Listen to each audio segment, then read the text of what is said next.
Jau 40 gadus norit Latvijas bērnu un jauniešu folkloras kopu sarīkojums Pulkā eimu, pulkā teku, lai veicinātu bērnu un jauniešu pilsonisko līdzdalību, kultūras izpratni, kā arī pašizpausmi mākslā. Šogad tas aizvadīts arī Alūksnes novada Māriņkalnā.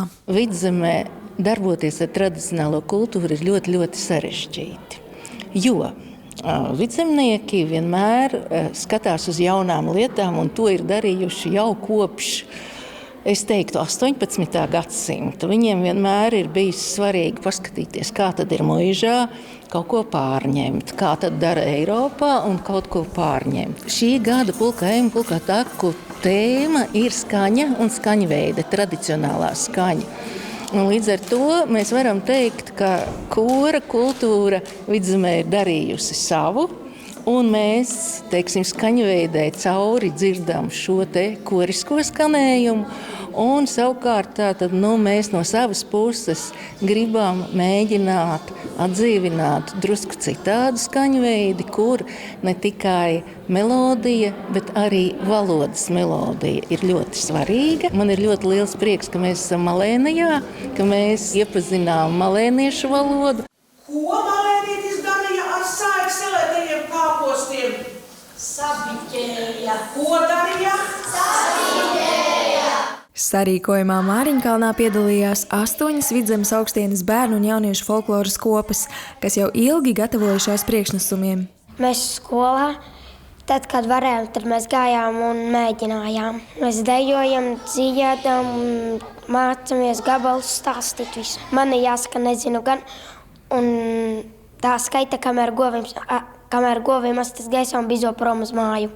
Tev arī ir kāds? Jā, man ir jāskaitā. Un pa to laiku lopi runkuļu tīrumā iekšā, puikas ķeriet meitenes. Nav jau viegli, mazie ir citādāk, lielie bērni ir citādāk, lielajiem ir vairāk stundu, ilgāks tas darba process, tad mēs atkal mēģinām saprast, kad varam sanākt kopā. Bet ir gandarījums par to, kad ir svētki, uz kuriem mēs gatavojamies. Bērnu un jauniešu iesaisti pedagogi vērtē kā pozitīvu.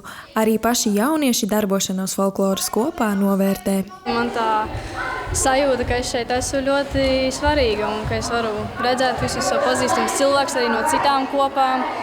Man vienkārši patīk. Ir ļoti forši, ka blakus ir tie cilvēki, kurus tu pazīsti un ka var arī droši izpaust visas savas emocijas. Sarīkojums un kopā būšana Māriņkalna tautas namā arī dalībniekiem ļāva vairāk iepazīt šo vietu. Mēs, veidojot šo stāstu, domājam, ka mums tā Malēnija ir jāceļ saulītē. Un katrs dalībnieks saņems tādu goda zīmi, kas uz ceļa tam jojīt. Jo mēs visi ejam vienā virzienā, mēs visi esam uz viena ceļa.